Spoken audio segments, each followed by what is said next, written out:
চট্টগ্রামের গ্রামবাসী এবার সাক্ষী হয়েছে এক অবিস্মরণীয় ঘটনার।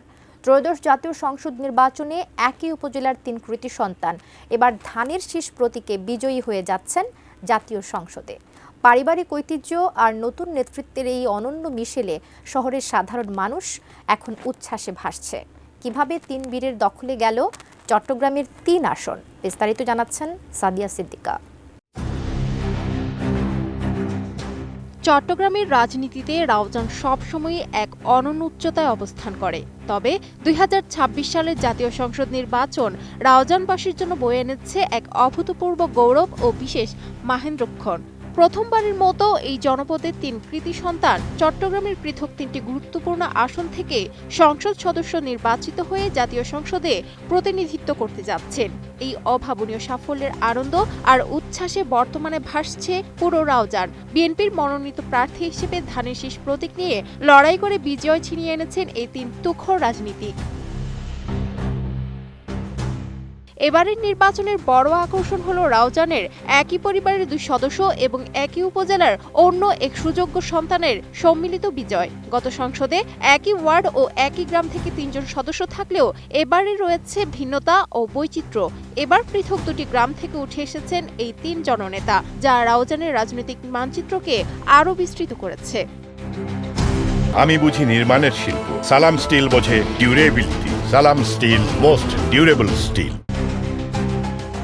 নির্বাচিতদের মধ্যে গিয়াসউদ্দিন কাদের চৌধুরী এবং হুম্মাম কাদের চৌধুরী সম্পর্কে চাচা ভাতিজা।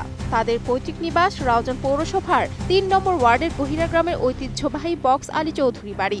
গিয়াসউদ্দিন কাদের চৌধুরী চট্টগ্রাম ৬ রাউজান আসন থেকে নির্বাচিত হয়েছেন। তিনি পাকিস্তান জাতীয় পরিষদের সাবেক স্পিকার ও ভারপ্রাপ্ত রাষ্ট্রপতি ফজলুল কাদের চৌধুরীর দ্বিতীয় পুত্র।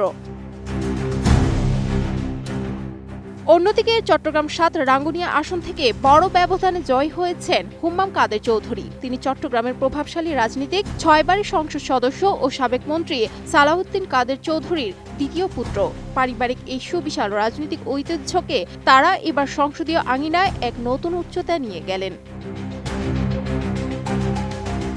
এদিকে চট্টগ্রামের বাণিজ্যিক প্রাণকেন্দ্র খ্যাত চট্টগ্রাম ১০ ডবলমুরিং, হালিশহর ও খুলশী আসন থেকে বিজয়ী হয়েছেন সাইদ আল নোমান। তিনি রাউজান উপজেলার চিকদারি ইউনিয়নের দক্ষিণ সর্তা গ্রামের সন্তান। সাইদ আল নোমান মূলত বিএনপির বর্ষিয়ার নেতা, সাবেক মন্ত্রী ও চট্টগ্রাম ৯ আসনের সাবেক সংসদ সদস্য আব্দুল্লাহ আল নোমানের সুযোগ্য পুত্র।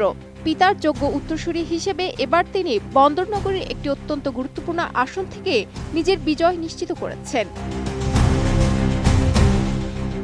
এই ত্রিভুজ বিজয় নিয়ে রাউজান পৌরসভার সাবেক কাউন্সিলর ও বিএনপি নেতা সৈয়দ মঞ্জুরুল হক আবেগাপ্লুত কণ্ঠে বলেন, রাউজান দীর্ঘদিন ধরে জাতীয় রাজনীতিতে অত্যন্ত গুরুত্বপূর্ণ ও নির্ধারক ভূমিকা রেখে আসছে। এই ঘটনাকে রাউজানের রাজনৈতিক শ্রেষ্ঠত্ব ও ঐতিহ্যেরই প্রতিফলন হিসেবে দেখছেন অনেকে। Sadia Siddika, ATN news.